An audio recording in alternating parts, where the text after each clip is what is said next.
Ok, está grabando, excelente. Bueno, voy a presentarles pantalla, toda la pantalla.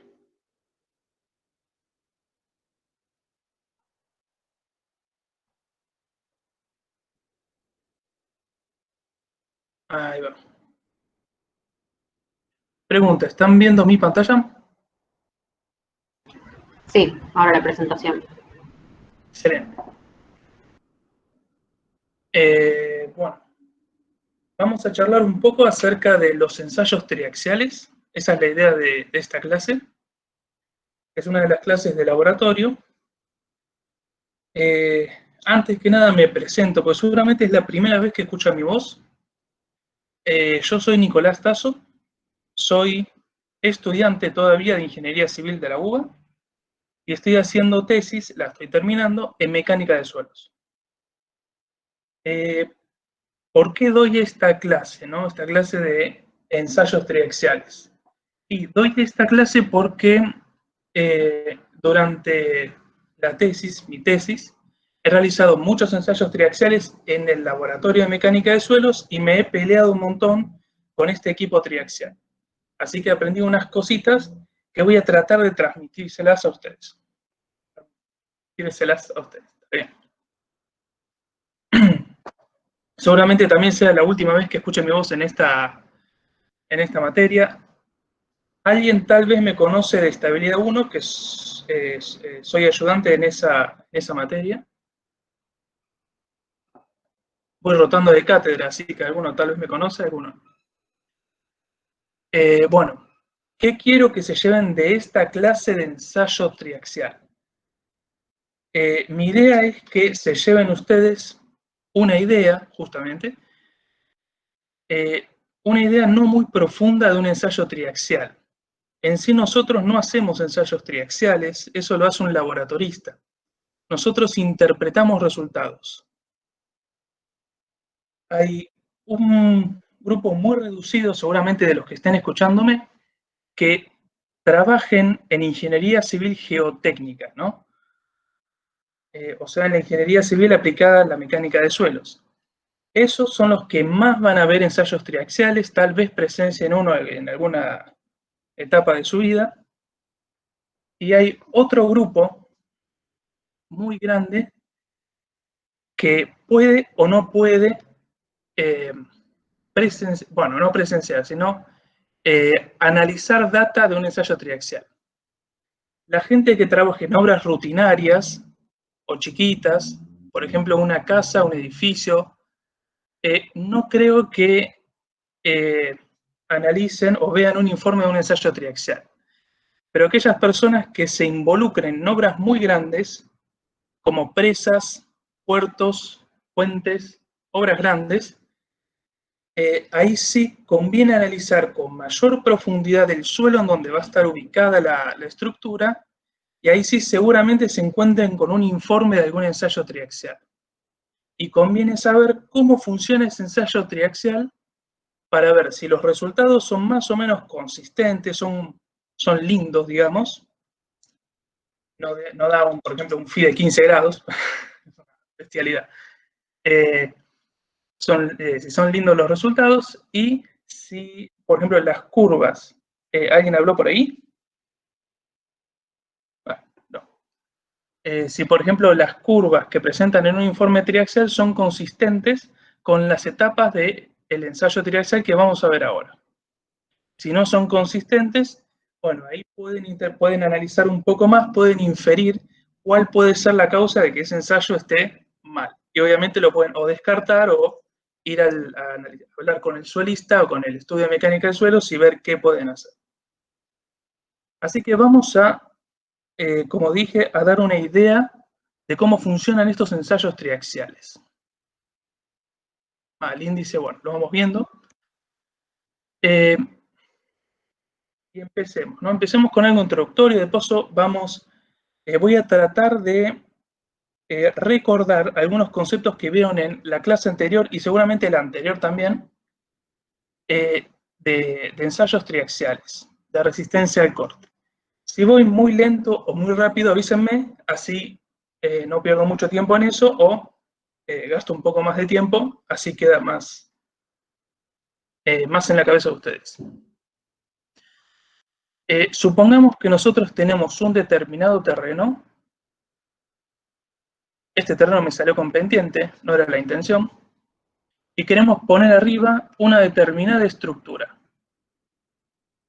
Una estructura, cualquiera. Si analizamos un cubito elemental de ahí, del suelo, nosotros vamos a tener una tensión vertical, que la podemos llamar, por ejemplo, sigma prima B, efectiva, y también vamos a tener una tensión horizontal, ¿no? Que va a ser sigma prima H, en las dos direcciones. Ese estado tensional, ¿no? De sigma prima B, sigma prima H en una dirección horizontal y sigma prima H en la otra dirección horizontal también, es el estado tensional que queremos representar en un ensayo triaxial. ¿Por qué? Y porque lo que queremos hacer es sacar una muestra del terreno, aplicarle el mismo estado tensional y ver qué pasa. O sea, es mucho más representativo que cualquier otro ensayo, por así decirlo. Entonces, vamos a tratar de llegar a este estado tensional, que lo voy a escribir de esta forma. Voy a borrar el sigma prima B, sigma prima H y sigma prima H. Lo voy a escribir en tensiones principales. Sigma 1, sigma 2, sigma 3. En donde sigma 2 es igual a sigma 3. Ese es el estado tensional al cual quiero llegar. Y para eso vamos a escribir el estado tensional de esta forma, como una matriz de 3×3, en donde tienen, bueno, las tres componentes. Sigma XX, sigma Y, sigma ZZ, y acá había, si se recuerdan, de estabilidad 1, tau XY, tau XZ, acá también había otro, tau XZ, etc. Si ese tensor de tensiones, que seguramente lo vieron con Mauro Alonso, con Felipe López Rivarola, Luis Sosti, alguno de esos, seguro alguno lo da, si no lo da, avísenme, que le digo.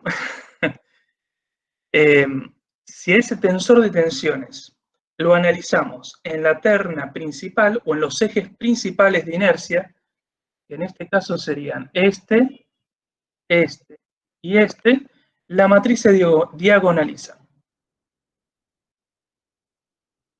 Uy, pucha, creo que cerré la... Descartar. O cerré la de vuelta. Ahí va. La matriz se diagonaliza. Perfecto. Y este tensor de tensiones principales lo podemos dividir en dos. Esto creo que puedo moverlo. No sé si ven ustedes. Es mi primera vez en... hay un pequeño cartelito. Sí, lo vemos. ¿Se ve? Perfecto. No, decía que había un cartelito que decía Meet está compartiendo tu pantalla, una cosa así. Espero que no lo vean porque justo tapaba algunas cositas. Ahí lo corrí. Cualquier cosa... Sí, eso le estaba diciendo que sí, se ve el cartelito ese. Oh, excelente. Ya parezco un viejo profesor de esos que se pelean con el ¿cómo se llama? No me sale la palabra, el coso de las diapositivas. El proyector, ahí va. Bueno, el tensor de tensiones principales lo podemos dividir en dos, ¿no?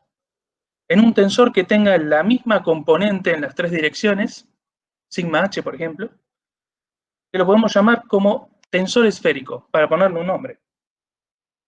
Y después podemos agregar otro tensor que sea simplemente la diferencia entre este y este, simplemente para que nos dé la igualdad, ¿no? Que lo podemos llamar tensor desviador. Perfecto.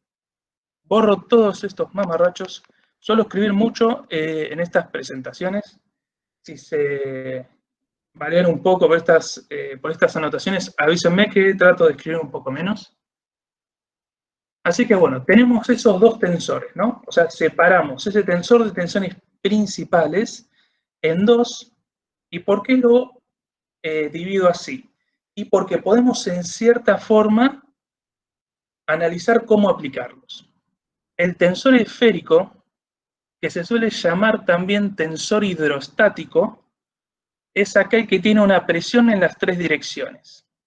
O sea, es agua a presión, ¿no? Supongamos una partícula que está debajo del agua.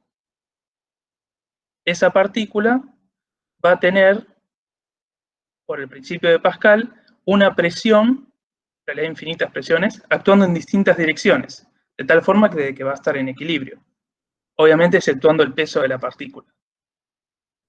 Ese estado tensional, este de acá, lo podemos representar así, con este tensor esférico. Y eso lo podemos aplicar a una muestra de suelo, si a la muestra de suelo, esta de acá, la ponemos dentro de una cámara, la llenamos la cámara y le ponemos presión al agua de la cámara. Ahí aplicaríamos muy fácil este tensor. Y ahora el problema es cómo aplicamos el otro tensor, el desviador. Bueno, en realidad es muy complicado de aplicar este tensor desviador en las 3 componentes. Lo que se puede hacer es aplicar el tensor desviador en una sola dirección o una diferencia de presión en una sola dirección. ¿Y cómo hacemos eso? Bueno, dentro de la cámara y en contacto con la muestra, ubicamos un pistón. A ese pistón le ponemos una determinada carga y consecuentemente una determinada presión y obtenemos un sigma D, que obviamente va a ser sigma 1 menos sigma 3, para representar esta igualdad. Y así obtendríamos este estado tensional, que es, uy, pucha, siempre, ¿por qué en el mismo lugar? Ja. Ahí va. Si por ejemplo dibujamos un cubito elemental, que lo voy a transformar, en vez de un cubito, voy a hacer un cubito y después vamos a hacer otra cosa. Ahí va.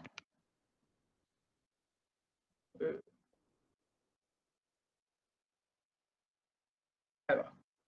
Hacemos el cubito.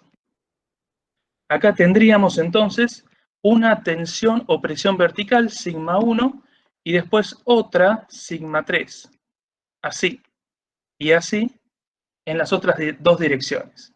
Este cubito lo podemos representar si esta de acá, sigma 3, es igual a esta, que es verdad, en un cilindrito, en donde tenemos sigma 1 y sigma 3, actuante en toda el área transversal, digamos, de este cilindrito. Y es justo el estado tensional que tenemos en un terreno, comúnmente. En realidad es mucho más complejo el asunto, pero si simplificamos algunas cositas, tenemos un estado tensional así, y es lo que queremos representar acá. Así que bueno, aquí hay unos videitos que vamos a ir viéndolos después. Quiero primero que charlemos acerca del montaje de alguna muestra, y después veamos un videito. Primero lo analizamos nosotros, y después vamos al videito, y criticamos a la persona del videito. Supongamos que por alguna razón nosotros queremos ensayar una muestra que es autosostenida. Por ejemplo, esta que ven acá, que puede ser, por ejemplo, una muestra arcillosa, ¿no? O una muestra limosa que tiene una determinada, es cohesiva, ¿no? Directamente la podemos obtener de algún recorte del terreno, o sea, hincando algún tubo, algún ensayo, como el CPT, o el SPT, mejor dicho. Retiramos una muestra, que es un cilindro, y la podemos ubicar acá. Hay formas más decentes. El SPT, la verdad que, no sé si ustedes tuvieron la clase de ensayos de campo, pero el SPT es un tubo que directamente lo hincan en el terreno. Creo que dijo algo Ernesto hoy un poquitito más temprano. Sí, lo habíamos visto en una clase igual. Ok, bueno, eso perturba, excelente. Bueno, perturba mucho a la muestra, y sacar una muestra no es muy elegante de esa forma. Hay formas más lindas, como un Shelby, un tubo Shelby que es hermoso. bueno, supongamos que la muestra se puede autosostener, ¿no? O sea, el cilindrito no se deforma. Perfecto. Nosotros simplemente para montar la muestra, la ubicamos obviamente sobre el cabezal inferior de la cámara, muy sencillo. Este mini cachito que ven acá, como dato de color les digo, se llama pedestal, es el pedestal de la muestra. No tiene mucha utilidad, la verdad, pero bueno. Ahí va. Hay algunos que lo tienen, otros que no lo tienen. Ponemos la muestra ahí. Perfecto. Esta muestra, a nosotros nos interesa medir en algunos momentos, en algunas etapas, la presión de poros, por ejemplo. Ahí va. La presión de poros. O, en otras etapas, el cambio de volumen. Para medir esas cosas, lo que solemos hacer es, en el cabezal inferior, que es en esa zona en donde está la muestra que está tapando, obviamente, está tapando unos agujeritos en donde por ahí vamos a meter un determinado elemento para medir la presión de poros y el cambio de volumen, que después lo vamos a ver. Perfecto. Ahora, ¿qué pasa si ponemos la muestra directamente sobre esos dos agujeritos? Y si la muestra tiene un contenido de finos muy grande, esos finos pueden ser que entren a estos conductos y los tapen. Y entonces no podamos obtener una medición realista del cambio de volumen o de la presión. Para evitar eso, lo que hacemos es ubicar dos piedras porosas de acá. Están abajo y arriba. Ahora bien, si la piedra porosa, si la muestra tiene un contenido de fino elevado, esos finos también pueden tapar esta piedra porosa. Así que para evitar que se tapone la piedra porosa, le ponemos un papel filtro entre la muestra y la piedra porosa. Otra particularidad que tiene la piedra porosa, y por qué la utilizamos, es que en muestras que son que tienen una permeabilidad muy baja, si tenemos un agujerito ahí en donde queremos medir el cambio de volumen y la muestra está saturada, cuando la consolidemos a esta muestra, todo el cambio de volumen va a tender a ir a ese agujerito. Y si es muy poco permeable, va a tardar mucho más que si consideramos una piedra porosa acá. ¿Por qué? Y porque va a ir verticalmente, va a tener una trayectoria mucho menor a que si no tenemos, va a tener que hacer una longitud un poco más larga. Así que bueno, la piedra porosa nos facilita un poco el drenaje y evita que los instrumentos se tapen, de cierta forma. Perfecto. Bueno, entonces pusimos la muestra sobre el cabezal inferior y su pequeño pedestal. Le pusimos piedras porosas con un papel filtro para evitar que se taponen. Excelente. Y ponemos arriba un cabezal. ¿Y por qué ponemos un cabezal arriba? Y porque acá arriba va a estar el pistón, que tiene una determinada forma, una cosa así tiene, de forma, que cuando le apliquemos presión o carga, y si no está el cabezal superior, toda esa carga va a estar actuando en la piedra porosa. Y puede ser que se rompa. Para uniformizar un poco las presiones en ese asunto y para evitar que se rompa la piedra porosa, ponemos el cabezal superior. Borro los mamarrachos y paso a la siguiente. ¿Alguien tiene una consultita acá? ¿Alguna duda? Sigo entonces. Bueno, perfecto. Tenemos este sándwich armado. Y ahora bien, nosotros queremos poner una cámara en realidad acá, así, y queremos llenarla de agua. Y a esa agua meterle presión. Paso a la siguiente filmina. Si le metemos presión a esa cámara y no tenemos un elemento que impermeabilice, o sea, que evite el contacto del agua de la cámara con la muestra, esa agua se va a meter acá adentro y nos va a dificultar la medición de la presión de poros. Para evitar eso, lo que solemos ponerle es una membrana de látex, que es esa de ahí. Y solemos hacerle un revés de esta forma. Primero colocamos la membrana de látex así, ponemos un O-ring acá para apretar la membrana. Un O-ring, el que no sepa qué es como una gomita de esas de goma, pero un poco más rígida, mucho más rígida. Igual ahora la vamos a ver, seguro en algún videito. Cuando pusimos la membrana y pusimos el O-ring, no nos confiamos, así que la membrana le hacemos un pliegue, así, y le ponemos otro O-ring acá. Así empujamos la membrana quedaría, la voy a dibujar en rojo, de una forma así, tuki, y ahí tendríamos un O-ring, otro O-ring. De esta forma, el O-ring de acá abajo estaría comprimiendo con un diámetro levemente mayor, ¿no?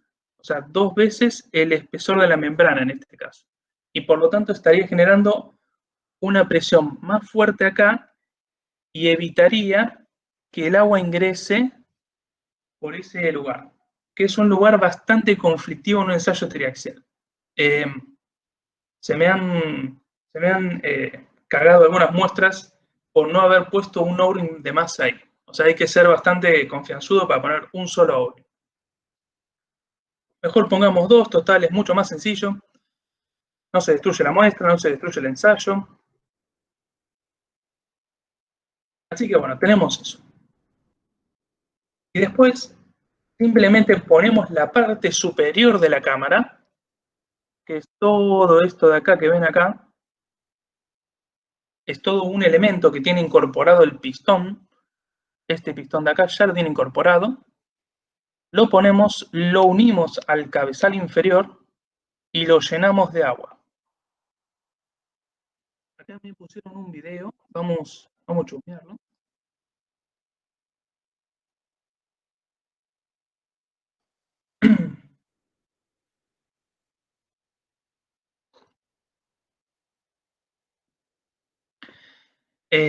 Acá vamos a ver cómo aumentan una muestra, seguramente una muestra autosostenida. Voy a bajarle el sonido al video y no acá, porque si no los voy a escuchar ustedes, si hacen alguna pregunta. Mientras el chabón va desmoldando esta muestra autosostenida, les voy comentando. Vamos a ver qué es lo que hace. Vamos a ver qué es lo que hace. Les voy comentando mientras que va haciendo. Cualquier consulta, díganme que paro el video y lo vemos. Acá parece que el chabón de guantes celestes, lo que hizo fue moldear una muestra en un molde, ¿no? Como una probeta de hormigón, pero de suero. Parece que la moldeó ahí. Bueno, con una piedra porosa está quitándola del molde. Obviamente, ¿no? Para no meterle el dedo y que quede el dedo en la muestra. Y acá tenemos, bueno, el cabezal inferior. Voy a hacer una pausita acá. Acá dice, bueno, cliqué aquí para ver cómo dearear la celda triaxial. Un comentario que quiero hacer. ¿Qué pasa? Estos agujeritos, ¿no? Este agujerito, por ejemplo, se conecta a la válvula que está acá. Y este de acá a la válvula que está acá. Nosotros acá podemos introducir un determinado elemento, como había dicho, para medir la presión de poros o el cambio de volumen. ¿Qué pasa si nos queda una burbuja acá? Y si nos queda una burbuja ahí, nos va a generar un error en la medición. Esa burbuja puede quedarse ahí, no puede permitir el paso de agua, o puede entrar al dispositivo de medición y puede generar también un error en la medición.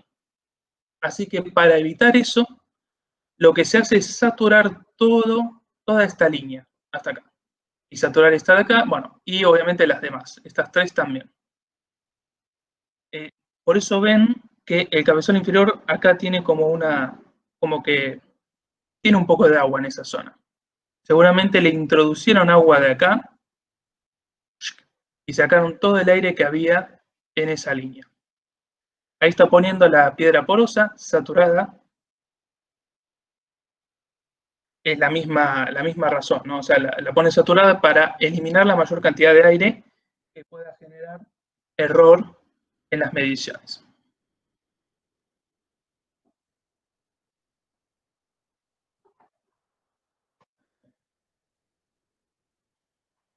Y bueno, acá tiene la membrana de látex y tiene ese dispositivo que lo que hace es introducir la membrana adentro.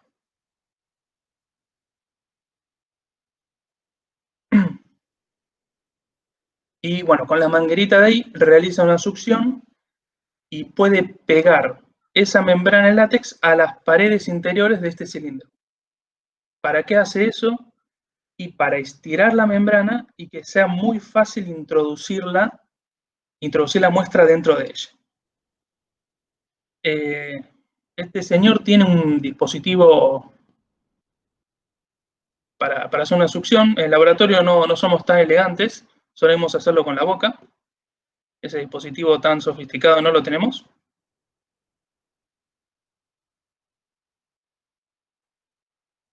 Bueno, voy a adelantar un poquito. A ver, hace succión y baja ese tubo. Como se pegó la membrana en látex a las paredes, es muy fácil ponerlo. Ahí sacó la succión y, bueno, la membrana se pegó a la muestra. La quita de abajo, perfecto, la quita de arriba. Y ahí está poniendo el O-ring. Ese elemento, bueno, yo le digo dilatador de O-ring, no es técnico, eso es simplemente para poner el O-ring.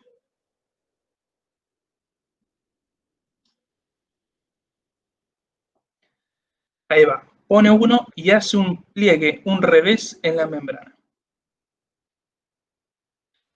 Y este señor creo que era muy confianzudo porque solamente había puesto un solo O-ring acá. Creo que ese O-ring que está preparando lo va a poner acá arriba.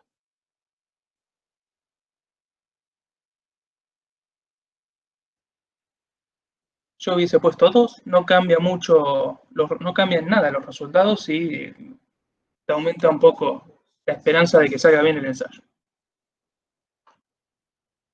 Bien, piedra porosa, cabezal superior. Una cosa que no está poniendo, y que es importante, son los papeles filtros. Se le puede tapar la piedra porosa. Excelente. Y bueno, pone el otro O-ring, perfecto. Puede adelantar un cachito, pues ya deben estar medios embolados, viendo el señor de los guantes. Ahí va. Y ahí pone la parte superior de la cámara, obviamente la tornilla para evitar que haya filtraciones de agua.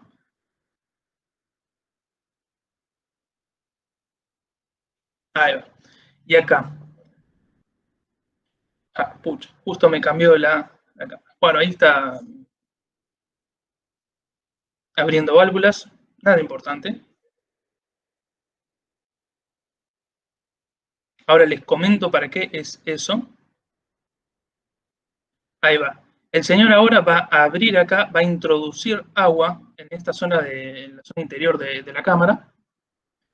Y esta pequeña válvula que está acá es para liberar el aire. Abre y libera el aire, porque si no se nos queda todo ahí adentro del aire.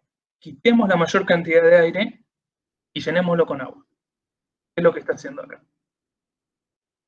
Bueno, vamos a ver cómo llena la cámara. Eso es muy aburrido. Bueno, ahí va.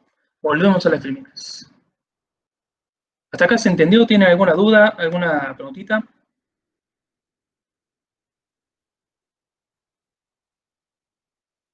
No, va bien, va bien. Excelente. Bueno, sigo entonces. Por ahora planteé la hipótesis de que la muestra está autosostenida, ¿no? O sea, la podemos tocar, la podemos poner, no cambia de forma. ¿Qué pasa si no es cohesiva? Si es, por ejemplo, una arena. Bueno, ahí se complica un poco el asunto. Tenemos distintas formas o distintos métodos para armar la muestra sobre el pedestal del cabezal inferior de la cámara. Directamente la arman ahí. ¿Qué puede ser?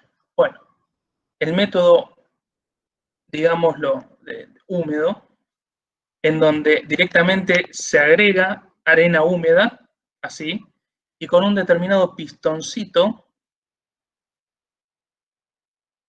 se va compactando, ¿no?, en capas. Otra forma que se puede hacer es con un método seco, que directamente ponemos un embudo y, bueno, introducimos arena seca ahí. O ese mismo método lo podemos hacer considerando un poco de agua dentro de este molde que está ubicado sobre el pedestal. Es lo mismo, es indistinto. Obviamente, cada uno de estos tres métodos va a depender del tipo de suelo que tengamos, o sea, de la densidad relativa de este suelo no cohesivo. Y bueno, acá tenemos otro videito más. Agregaron, vamos a verlo.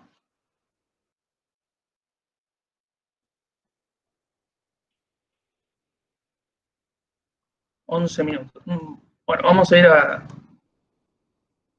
Tal vez es medio pesado, que voy a ir avanzando.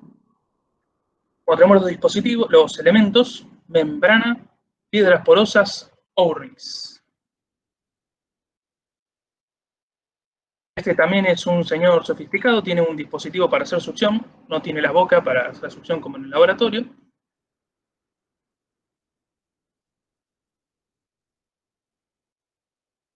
Perfecto. Un embudo, silicona. Bien. Y acá tiene el cabezal inferior de la cámara. Tiene un pedestal importante.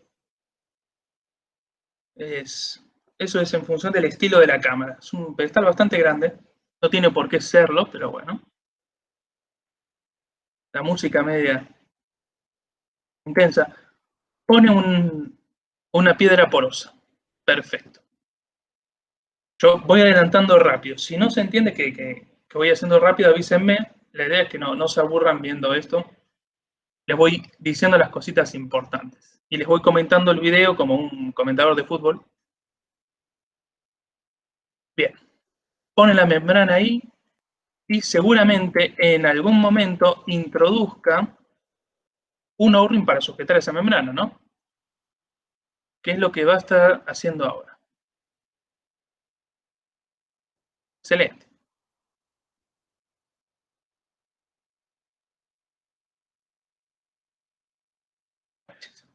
Hace el pliegue a la membrana de látex. Y a ver si le pone otro O-ring. Si es confianzudo, no le pone. Y si no es confianzudo, le va a poner.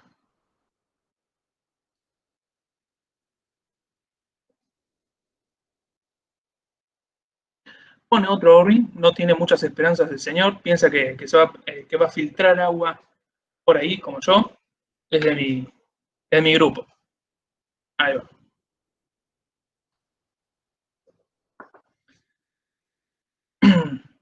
Bien, esta la parte importante, va a formar la muestra. Tiene un molde, voy a adelantar un cachín, ese molde es un molde a media caña, o sea, se separan dos, le va a poner silicona. ¿Por qué le pone silicona? Y porque la membrana va a estar en contacto con esto. Y es fundamental que la membrana no se pinche, así que evitemos que genere ahí una situación muy fea, que nos destruya el ensayo. Adelanto un cachito. Ahí va.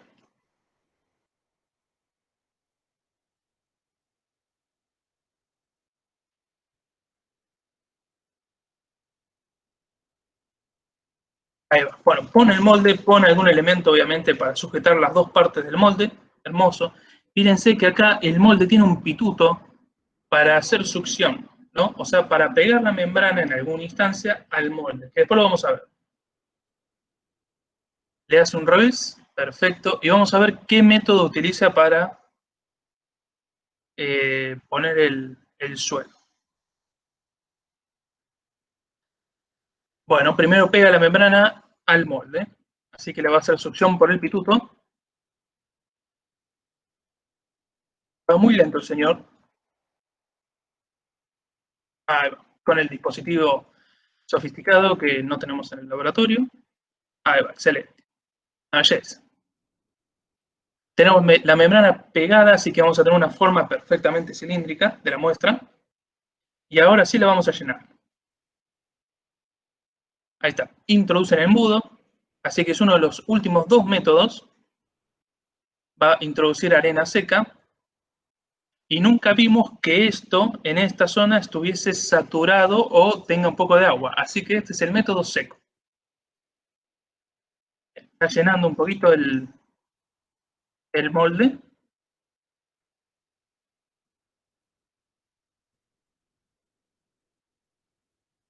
Excelente.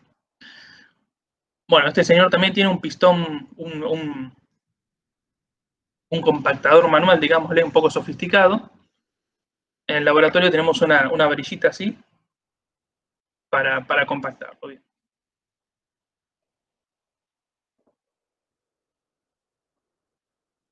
Excelente.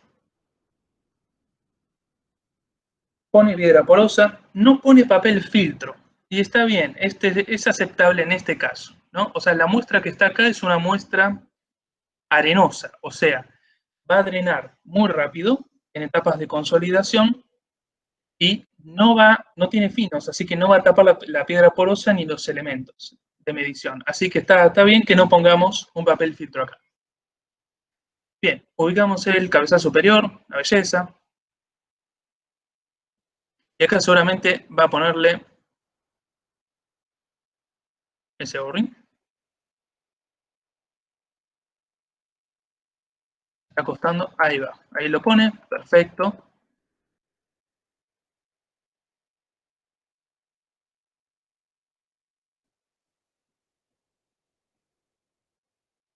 Vamos a adelantar. Ahí quitó el dispositivo de succión sofisticado y va a remover el molde. Pero guarda acá, si remueve directamente el molde acá, la muestra no va a tener la forma cilíndrica, o sea, se va a deformar un cachito.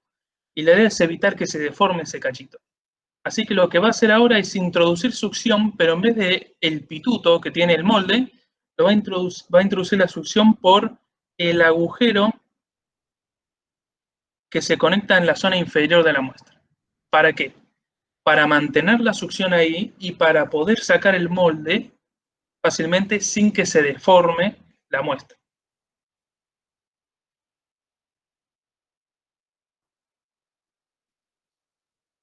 Ahí.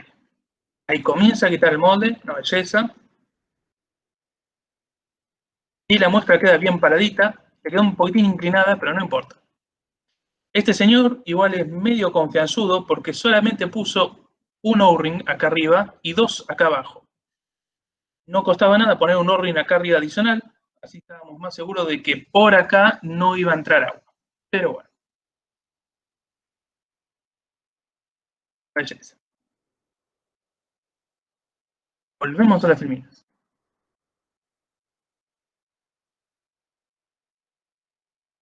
Ahí va. Entonces, hasta ahora tenemos formas de montar una muestra que puede ser cohesiva o autosostenida, por así decirlo, y muestras no cohesivas, o sea, no autosostenidas, que son tres. Perfecto. ¿Qué medimos? ¿No? Está bien, tenemos el ensayo, montamos la muestra, pero ¿cuál es el objetivo del ensayo triaxial? O mejor dicho, ¿qué parámetros nos interesa medir durante este ensayo? Bueno, un parámetro que es importante, que nos interesa medir, es la presión de la cámara, ¿no? O sea, la presión del agua que genera sobre la muestra triaxial. Este es el sigma 3. Y ese sigma 3 es obviamente una presión de agua y lo podemos medir con manómetros.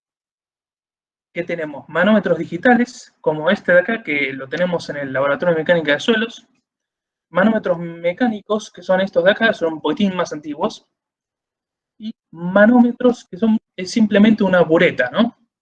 O sea, este agujerito lo conectamos a un tubo de vidrio muy alto, y si acá tenemos el pelo del agua, significa que hay un exceso de presión, ¿no?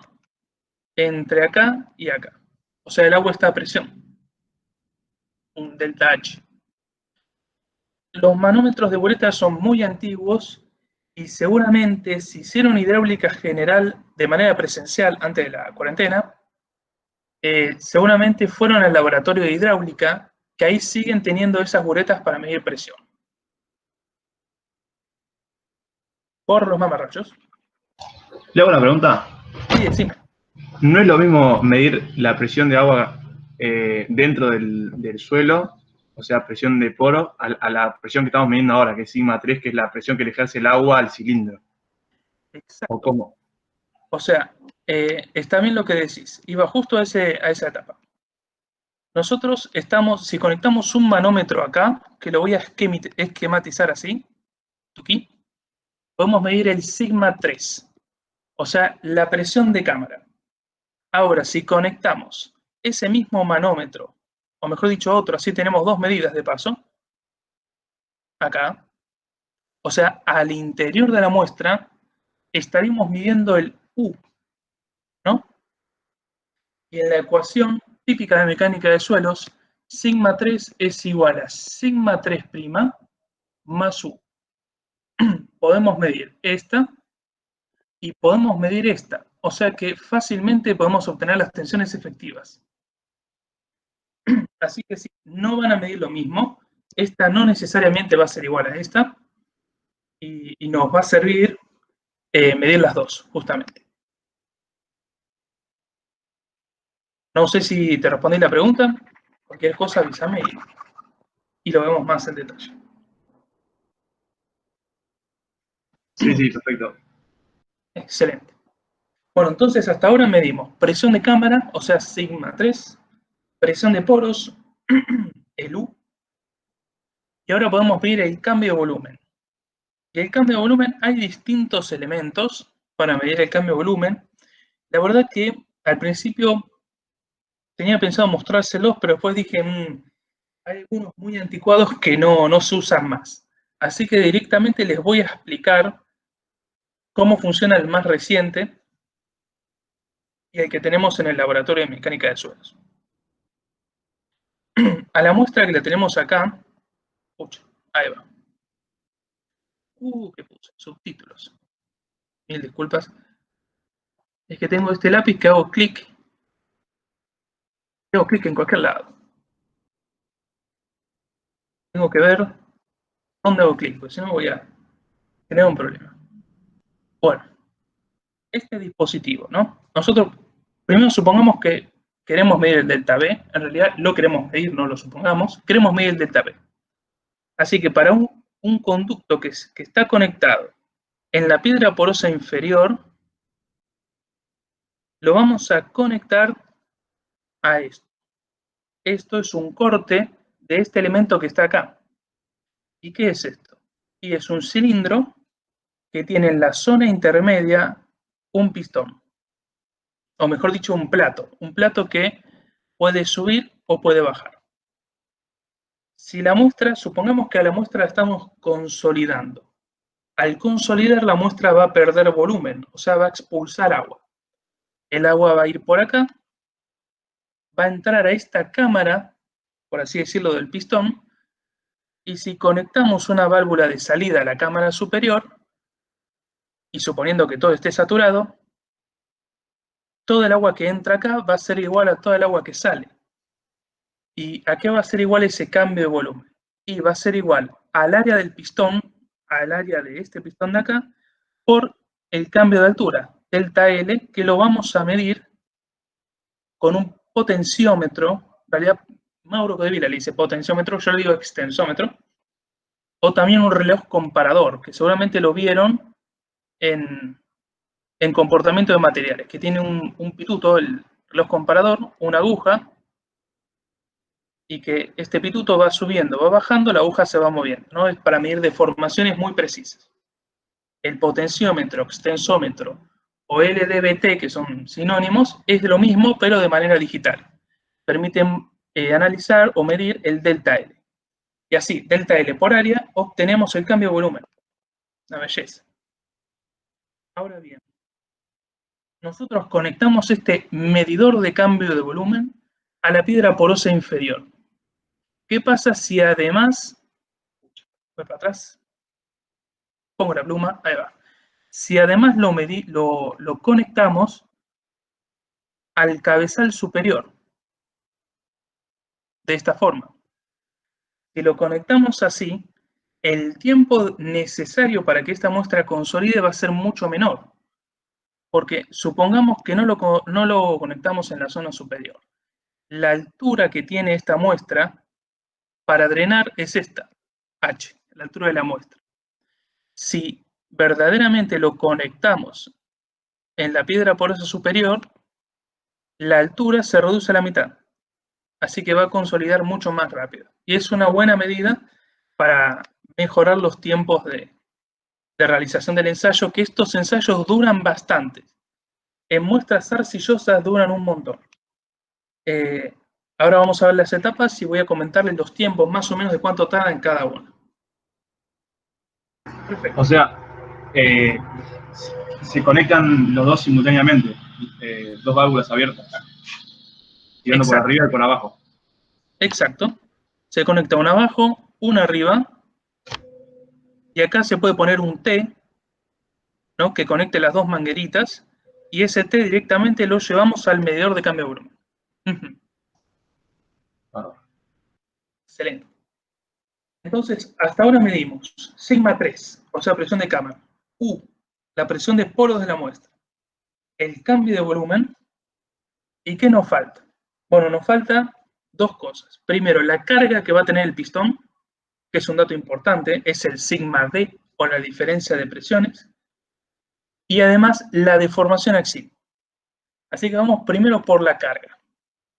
La carga, hay dos elementos, uno que seguramente conocen de comportamiento de materiales y otro que tal vez no conocen mucho, lo que es mucho más sencillo el comportamiento, y que es una celda de carga. La celda de carga es un elemento rígido que tiene en la zona inferior un tímpano o un diafragma, y que al aplicar presión acá, ese tímpano o diafragma genera una presión en un aceite o en un fluido que está dentro de la celda de carga. Esa presión la podemos medir con un manómetro. O sea, estamos midiendo indirectamente carga con un manómetro. Otro elemento que es el que conocen seguramente es un aro dinamométrico, que es un anillo, ahí va, en donde le ponen en el medio un reloj comparador, así, con el pituto, y que ese reloj comparador, cuando le aplicamos carga, va a medir la deformación vertical en el diámetro del anillo. Esa deformación vertical, suponiendo que el material del anillo es elástico lineal, nos va a dar una medida de la carga que está actuando. Ahora bien, ¿qué pasa si nosotros medimos la carga de manera externa? O sea, ponemos el anillo acá y le ponemos presión. Y no es lo mismo poner el medidor de carga ahí, en la zona exterior de la cámara, que en la zona interior de la cámara. Porque en esta zona de acá, el pistón genera una fricción con el cabezal superior de la cámara. Y esa fricción hay que descontarla. Si no, estaríamos contando una carga mucho mayor. Ese es un tema.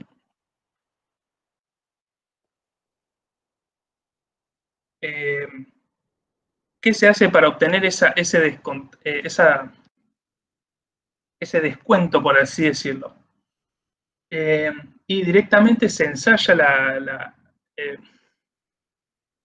¿cómo podríamos decir? Un determinado elemento, una determinada muestra acá, en la cual conocemos bien sus propiedades, aplicamos carga y medimos la diferencia.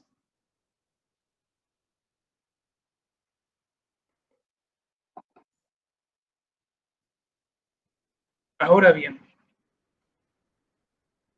voy a deformación axial. Hasta ahora tenemos presión de cámara, presión de poros, cambio de volumen y celda de carga, que en este caso la podemos poner adentro del pistón. Ahora la vamos a ver bien. Lo que nos queda es deformación axial. Y lo que solemos hacer es ubicar un determinado elemento, un LDBT, potenciómetro, extensiómetro o reloj comparador, cualquiera, el que gusten, el que tengan, conectarlo al pistón y cuando descienda el pistón, obviamente vamos a medir la deformación que va a tener la muestra, asumiendo que el pistón es rígido, ¿no? Pero acá también está el tema de la medición interna o externa. Esa que recién les comenté es una medición externa, o sea, por fuera de la cámara. Si medimos la deformación interna, supongamos que de alguna forma podemos poner un reloj comparador o un LDBT ahí, ¿no? Pegado a la muestra. Si hacemos eso, la medición que vamos a tener acá va a ser distinta de la medición externa. Acá pueden ver un gráfico de carga de deformación a los primeros valores de la deformación, 1 o 2 milímetros, en donde se nota que la medición externa para una misma carga está midiendo una deformación mucho mayor. Y eso puede suceder, por ejemplo, este trabajo es un trabajo de investigación que se hizo en el Laboratorio de Mecánica de Suelos. No recuerdo muy bien el autor, una mala mía, debería haber puesto el autor acá. ¿Qué es lo que pasa acá? Si acá aplicamos presión al inicio y empezamos a medir, en las primeras deformaciones, lo que estamos midiendo es el acomodamiento de el cabezal, la piedra porosa, el papel filtro, todo este sándwich de acá, cuando le apliquemos un poco de carga, se va a acomodar. Y ese acomodamiento es un error, es un aumento de deformación. Que es si medimos de acá a acá. Es lo que está pasando acá. Obviamente a grandes deformaciones, estas dos curvas van a tender a unirse, ¿no? Porque el cambio de deformación es dentro de todo muy bajo, 1 milímetro. Menos. Así que ese también es otra fuente de error. Perfecto. ¿Alguna dudita con respecto a las mediciones? A las cosas que queremos medir.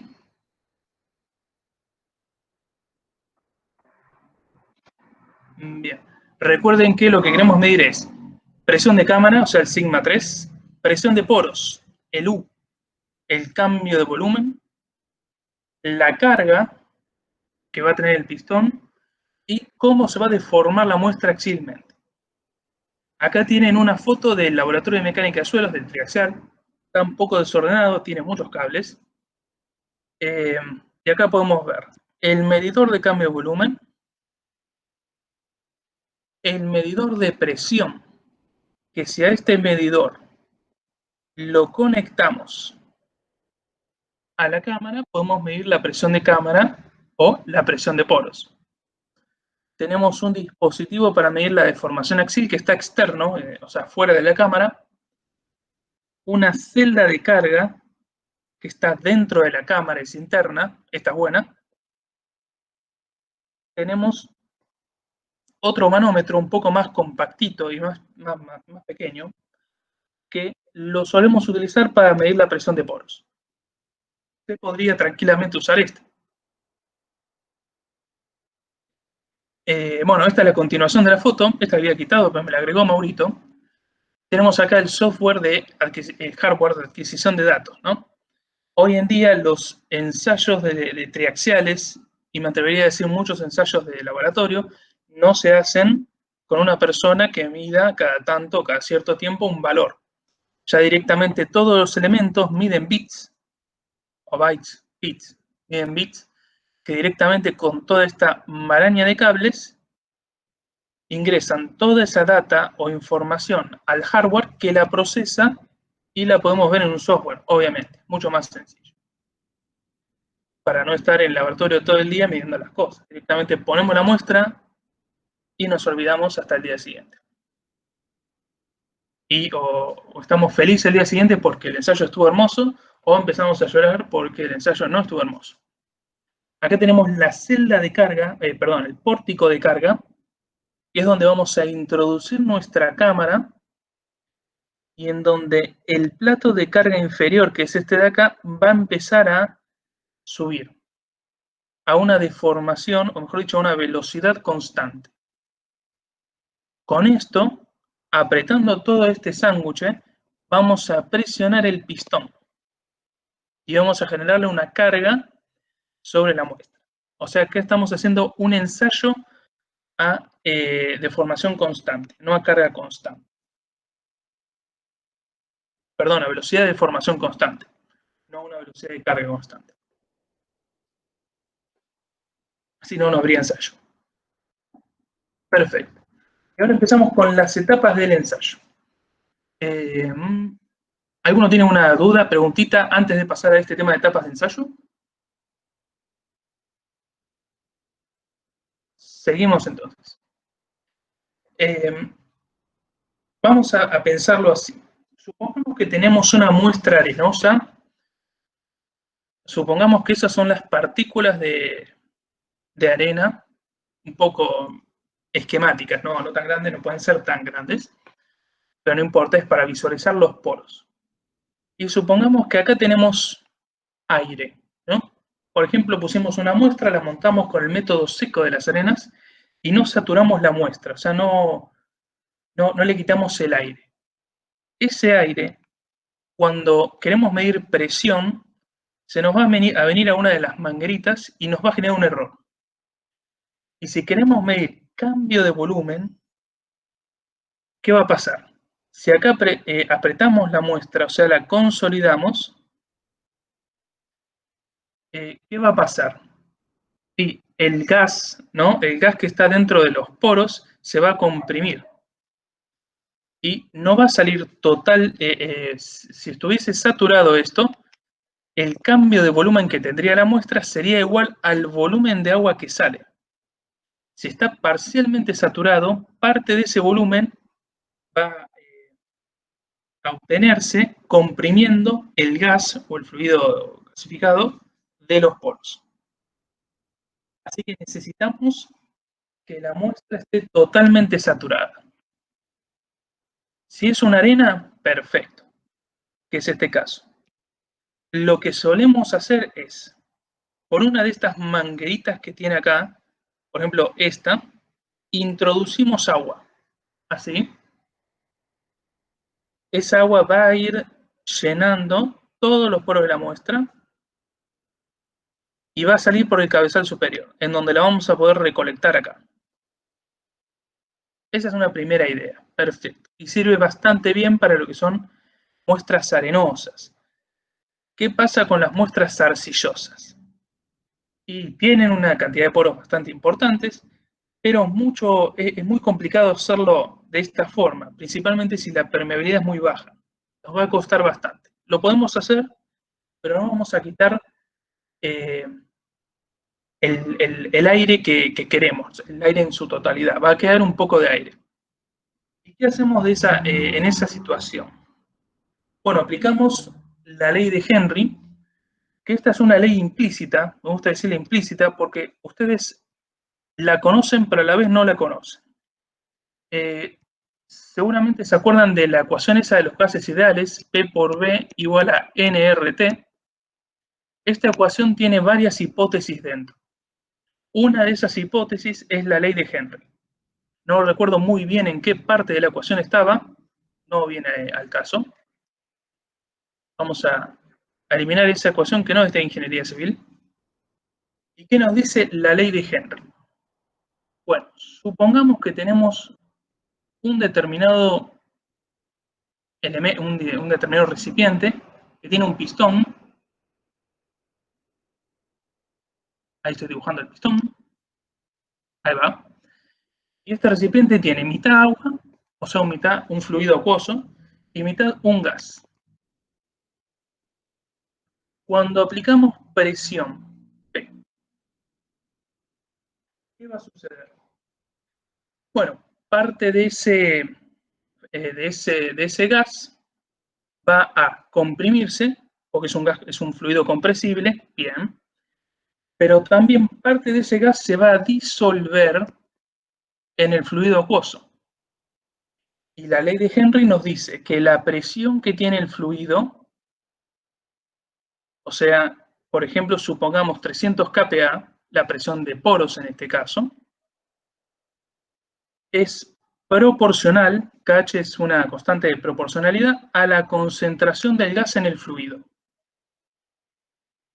Si a esta presión la aumentamos, la concentración de gas en el fluido va a aumentar. O sea, el gas se va a disolver en el agua y por lo tanto las burbujas van a cambiar de volumen. En parte porque comprimimos el gas y otra parte porque ese gas se disuelve. Va a llegar un momento en que la presión del fluido va a ser tan grande que esta burbuja va a implosionar. O sea, todo el gas va a disolverse en el fluido y es lo que queremos, para evitar que esa burbujita nos genere unos problemas bastante feos en la medición de datos. Bien, ¿cómo consideramos o cómo vemos que la muestra saturó totalmente? Una cosita antes. Acá aumenté de 300 kPa a 400 kPa, ¿no? O sea, le metí presión acá para aumentar la presión de poros. De 300 la subí a 400. Pero ¿qué pasa si a la presión de la cámara, en vez de ponerle 420, la mantengo en 320? Y lo que va a pasar acá es que como le estoy poniendo más presión al fluido que está dentro de la muestra, la membrana se va a empezar a inflar. Así que eviten, si hacen un ensayo triaxial en su vida, dudo que lo hagan, pero si en algún momento lo hacen o ven a una persona hacerlo, acuérdense de que la presión de cámara sea mayor que la presión que tiene el fluido de los poros de la muestra. Así no maltratan mucho a la muestra que va a estar acá dentro de la membrana de látex. Perfecto. Aumentamos a 400 la presión de poros y a 420 la presión de cámara. Excelente. ¿Cómo podemos medir o analizar si la muestra está saturada? Bueno, hay un método que está normalizado y que consiste en calcular un parámetro que se llama B de Skempton. Este parámetro es simplemente un cociente entre delta sigma 3, o sea, el incremento de la presión de cámara. En este caso, aumentamos de 320 a 420, 100 kPa. Y delta U, o sea, la presión, no la presión que estamos imponiendo nosotros, sino la presión que estamos midiendo con un medidor de presión de poros. Ese delta U debería ser 100 kPa al inicio, ¿no? O sea, el incremento de presión al inicio lo debería tomar el agua. Si esta muestra no está totalmente saturada, no lo va a tomar ese incremento de presión puramente el agua al inicio, ¿no? Antes de que consolide. No. Parte de eso se va a generar un cambio de volumen en el gas de los poros de la muestra. El método nos dice que si B de Skempton es 1, en realidad mayor a 0,95, o sea, responde bastante bien, subimos acá 100 y medimos acá 95, o sea, dentro de todo está ahí, está justo a punto de saturarse. Puede que haya una burbujita que achique el volumen y que genere un error en la medición, pero lo mide muy bien. Si es mayor al 95%, podemos pasar a la siguiente etapa. Si no, tenemos que continuar saturando esta muestra. ¿Se entendió esta etapa de saturación?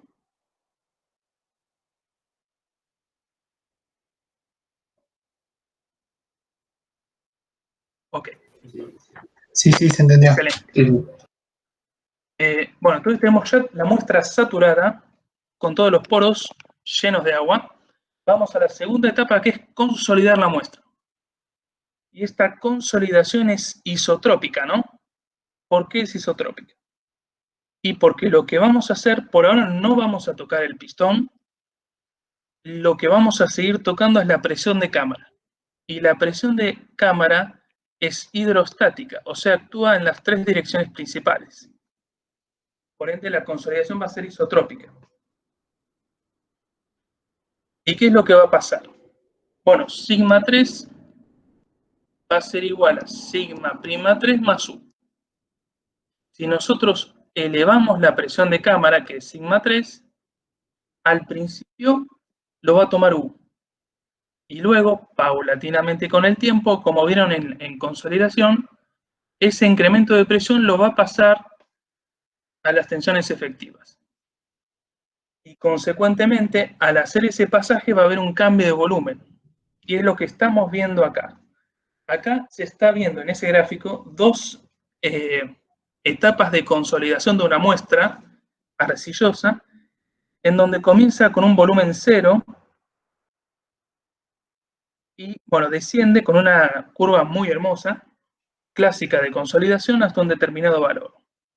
Después, a la muestra que está acá, que es el mismo punto de este, es el mismo cambio de volumen, le aplicamos otra etapa de consolidación, o sea, aumentamos mucho más el sigma 3, la seguimos consolidando. Y así tendríamos otra curva de consolidación hasta que el exceso de presión de poros se transmita a las tensiones efectivas del suelo. Borro los mamarrachos. Esta etapa simplemente es incrementar la presión de cámara, y ese incremento de presión de poros hay que dejarlo en el tiempo para que la muestra se vaya achicando paulatinamente hasta que el exceso de presión de poros sea cero. Excelente. Y ahora vamos a la tercera etapa, que es la etapa de corte. La etapa de corte es introducir una tensión de corte, y esa introducción de tensión de corte es con el pistón. Acá sí tocamos el pistón. La muestra está consolidada. Le hago una pregunta, perdón. Sí. Con aumentar la presión de cámara, aumentamos la presión de poros recién.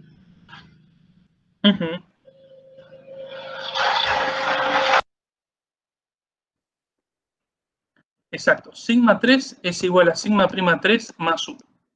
A tiempo igual 0, delta sigma 3 es igual a delta U. O sea, el incremento de la presión de cámara lo va a tomar la presión de poros.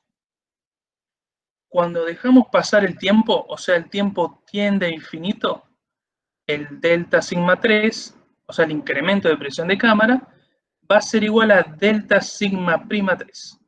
O sea, lo va a tomar el suelo. Claro, perfecto, gracias. No, de nada. Por los mamarrachos.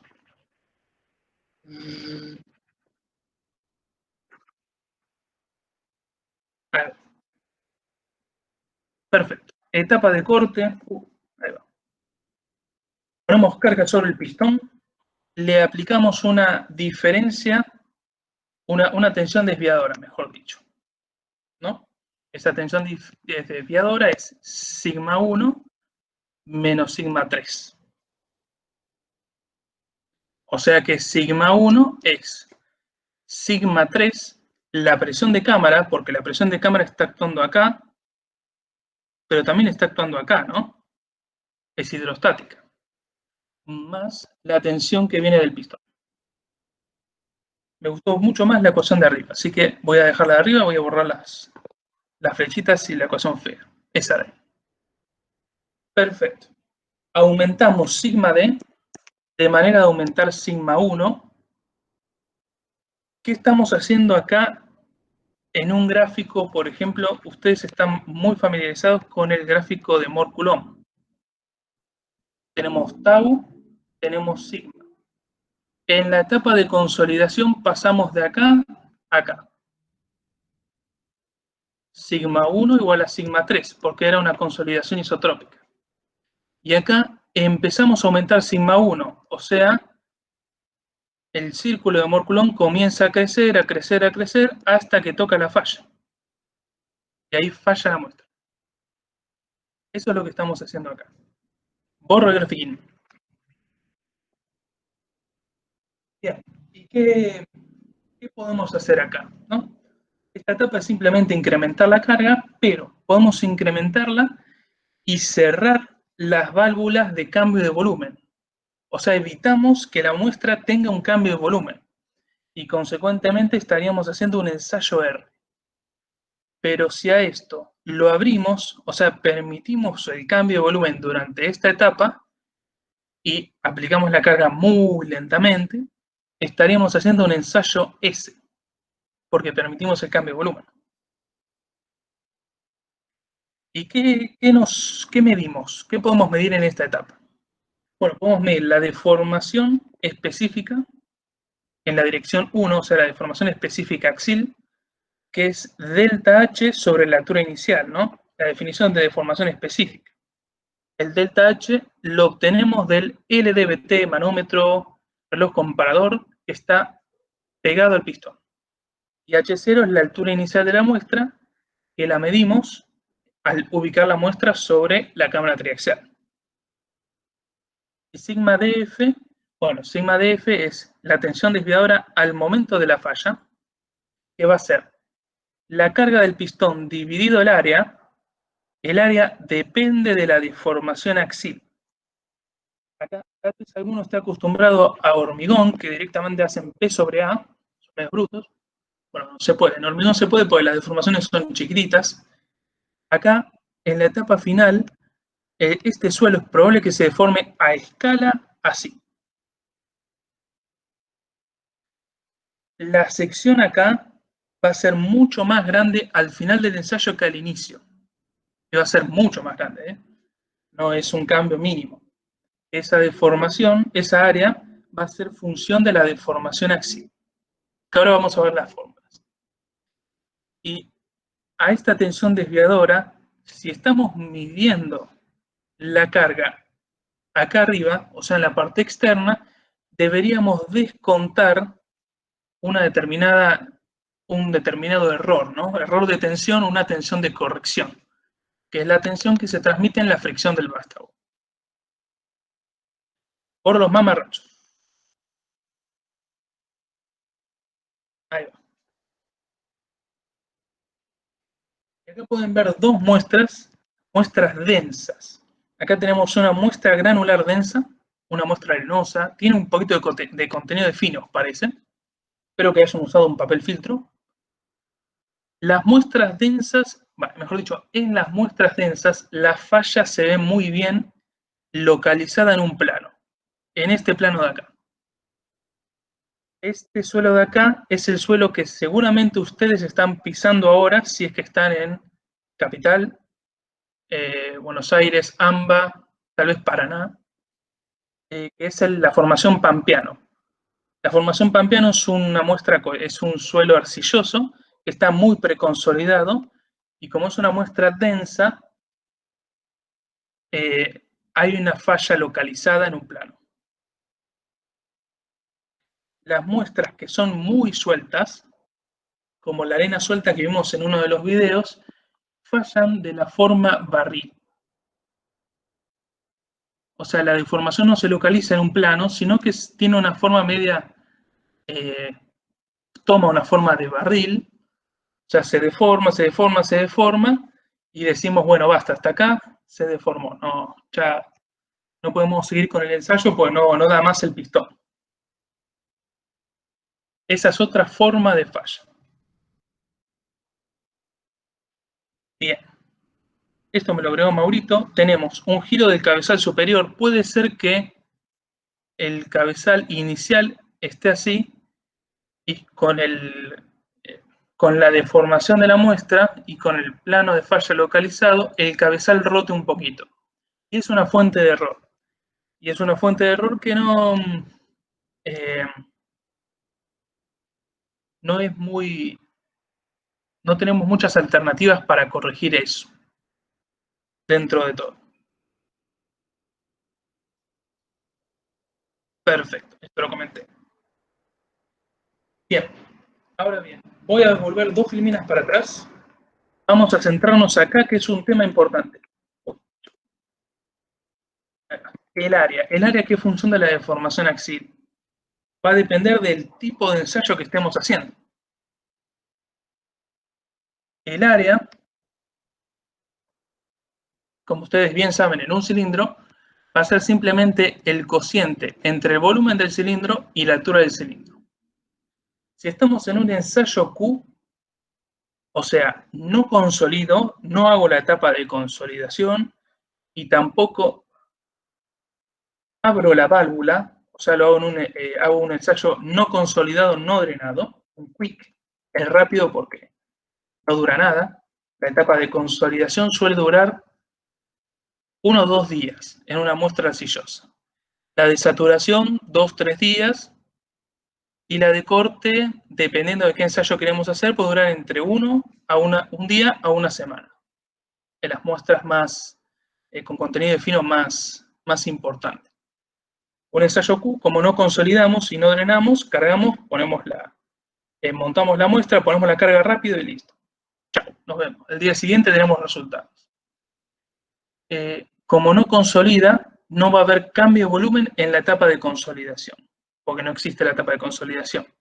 Y como el ensayo es no drenado, no va a haber cambio de volumen en la etapa de corte. Así que el área es simplemente el volumen inicial de la muestra que lo medimos antes del ensayo.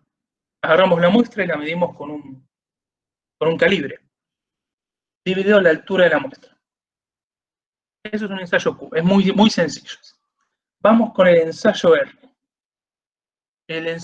Nuevamente el área es volumen sobre altura. En el ensayo R, consolida la muestra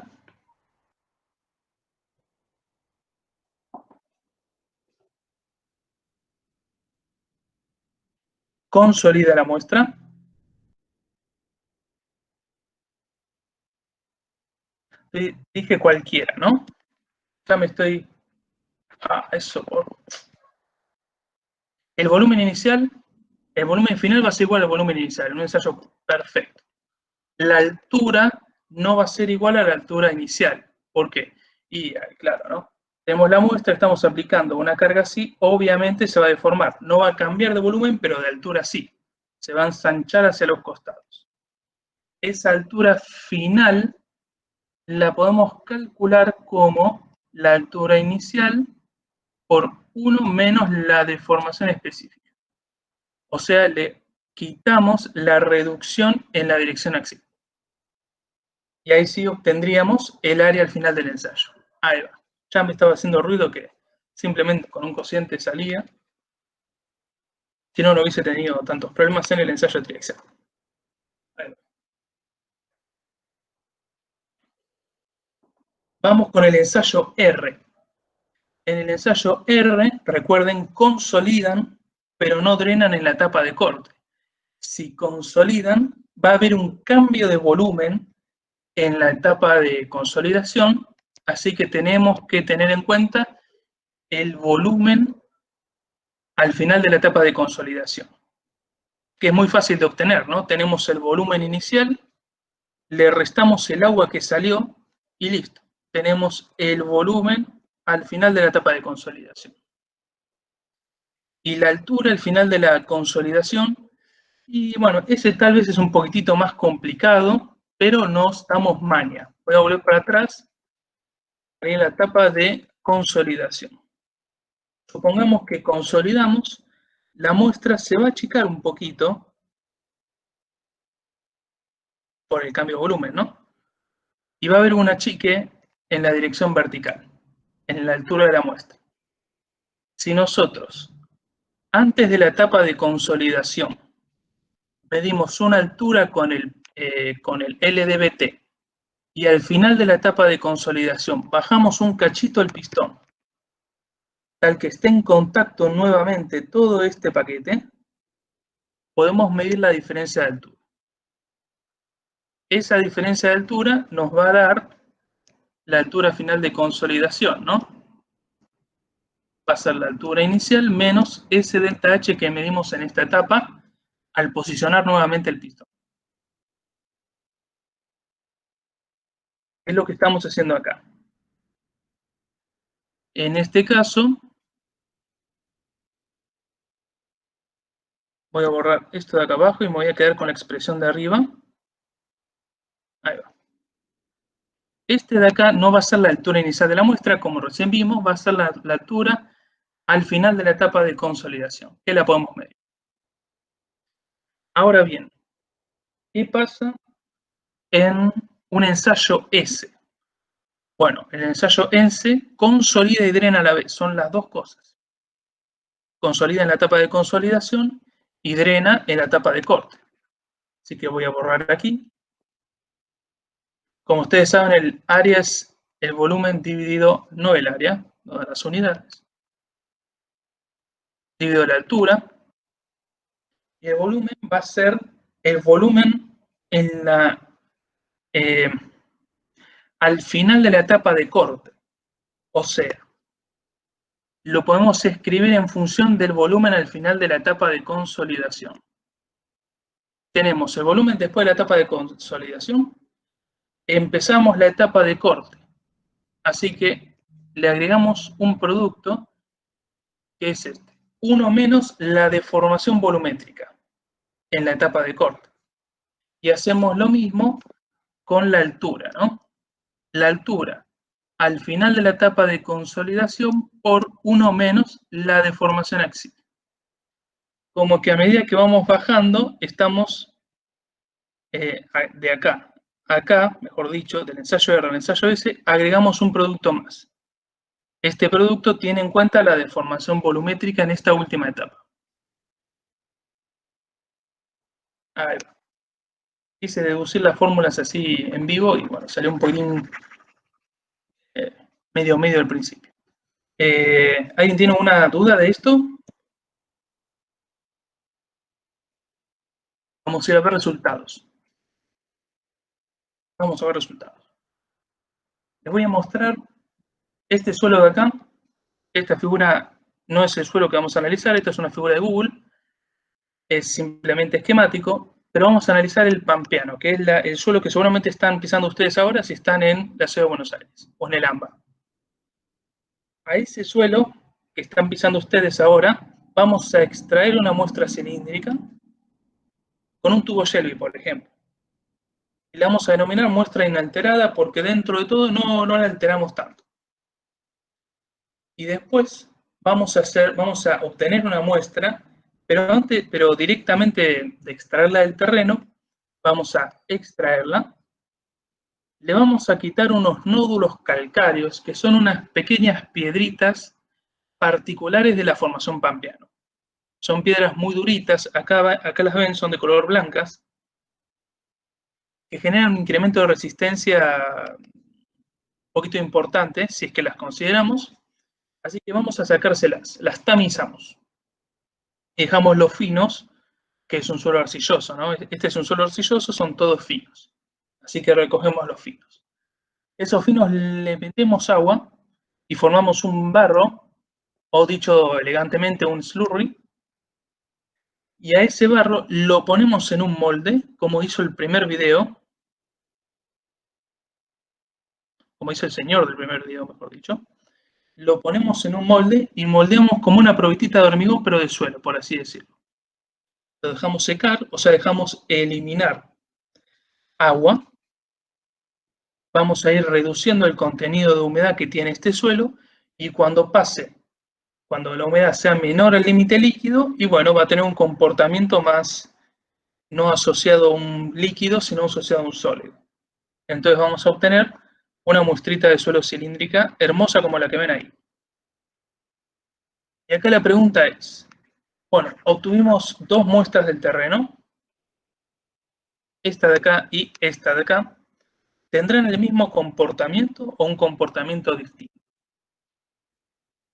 Bueno, vamos a ver algunos resultados de los ensayos triaxiales. Acá pueden ver que realicé sobre el pampeano remoldeado, paso atrás, o sea, este de acá, otros ensayos. 3 ensayos R, o sea, los consolidados no drenados, y un ensayo S, o sea, el consolidado drenado. Lo dejé drenar para analizar cuál era la resistencia final en el comportamiento drenado. Acá pueden ver el Q, que es sigma D, es una igualdad. Si no les gusta mucho el Q y están más acostumbrados al tau, el tau es Q sobre 2. Así que es un cambio de escala. El comportamiento drenado de este suelo es muchísimo mayor, muchísimo mejor, diríamos, que el comportamiento consolidado no drenado. Si acá lo graficamos en este gráfico, que es Q, o sea, 2 veces tau, si es que vemos así tau. Y en vez de poner sigma prima acá, que parece un gráfico de unos círculos de Moore, ponemos P', que P' es sigma prima 1 más sigma prima 2 más sigma prima 3 dividido 3. O sea, es el promedio de las 3 tensiones principales del tensor de tensiones que mostramos al principio. Es otra forma de mostrar los resultados. ¿Por qué lo grafico así? Y porque acá se ve claramente el comportamiento drenado y no drenado. El comportamiento drenado en este gráfico es lineal.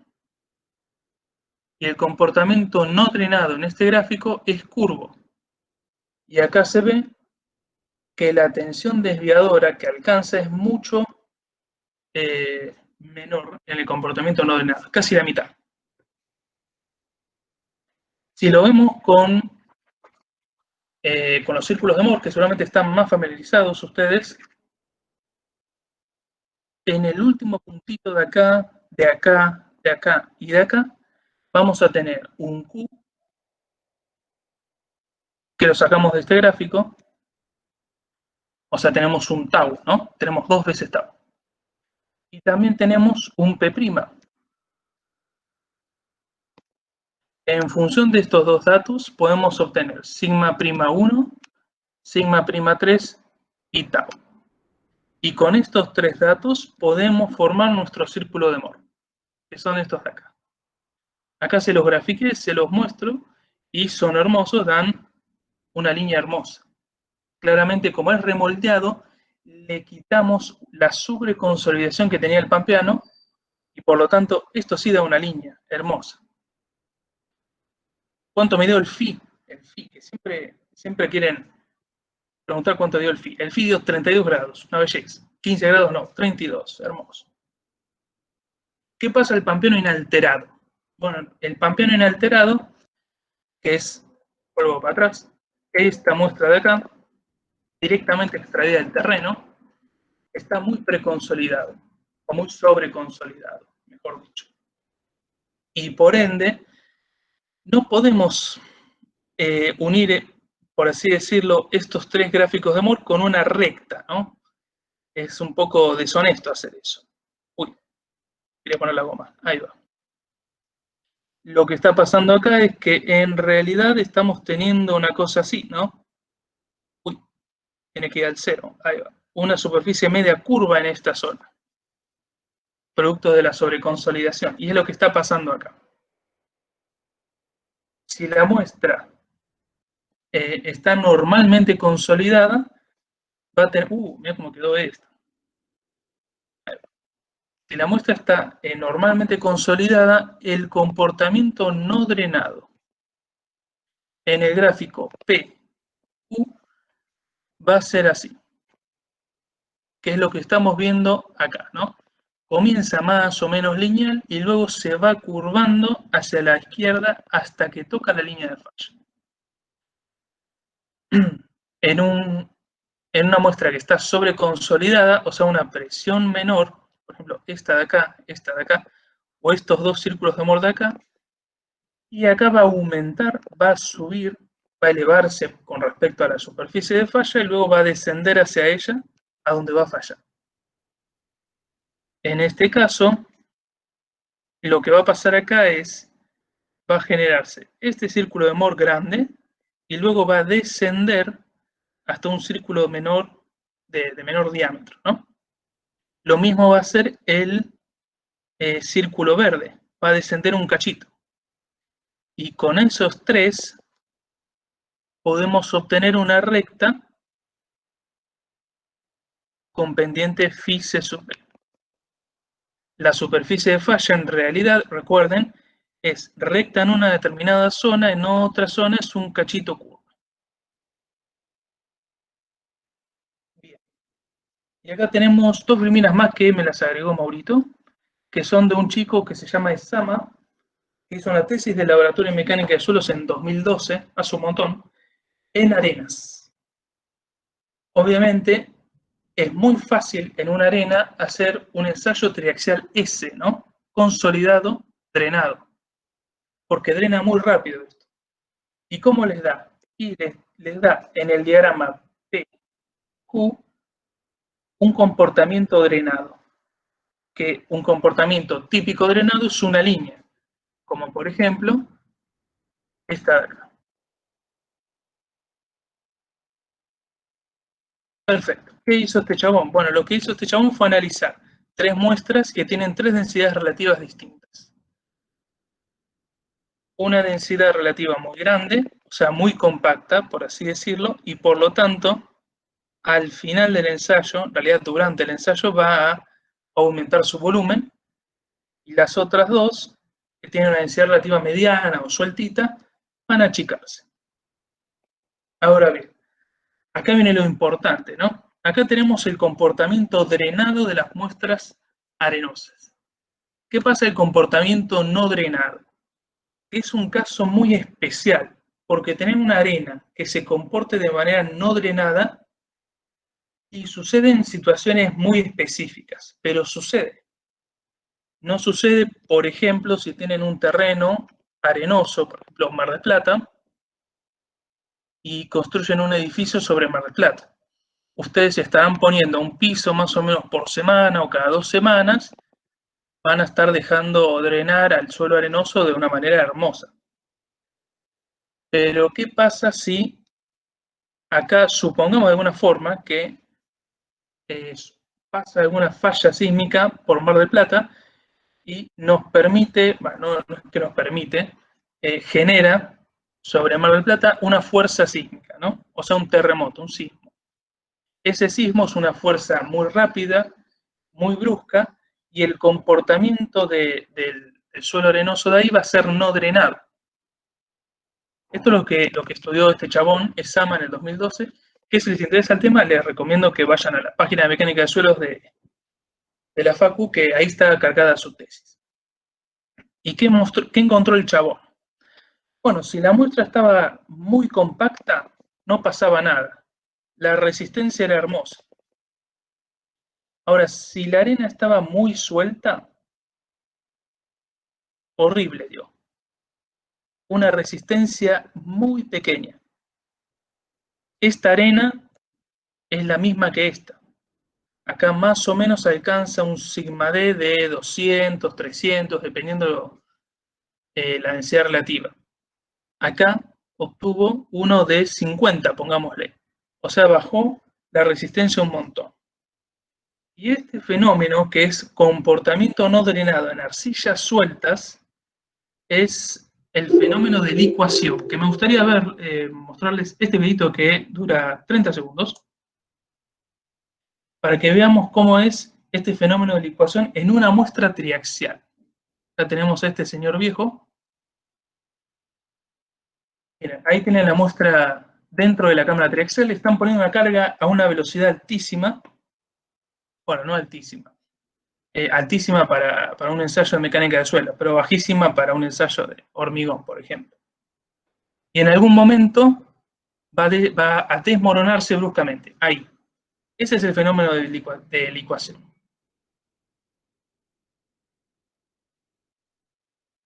Es un fenómeno bastante importante, principalmente en lo que son cargas rápidas, cargas sísmicas, principalmente. Bueno, aquí termina la clase. Si tienen en algún momento dudas de cómo funciona el ensayo triaxial, o sea, reciben un informe, tienen dudas de si esto está bien, si esto está mal, hicieron algunas cosas bien, cómo dieron las curvas, cuáles son las curvas típicas, cuáles son los resultados típicos, les recomiendo estas 3 normas que rigen el comportamiento de la persona que tiene que hacer el ensayo triaxial. Si no lo hizo así, está mal el ensayo, por así decirlo. Y este libro de acá, principalmente, que es el Bishop y Henkel, es un libro antiguo, lo hizo Bishop, es una persona muy vieja, pero que tiene explicado muy bien el ensayo triaxial. Así que les recomiendo que si tienen alguna duda de eso, y si se encuentran con algún problema en algún informe de suelo, vayan a ese libro que les va a servir un montón. Bueno, ¿alguien tiene alguna consultita? Creo que acá termina. Sí, acá termina.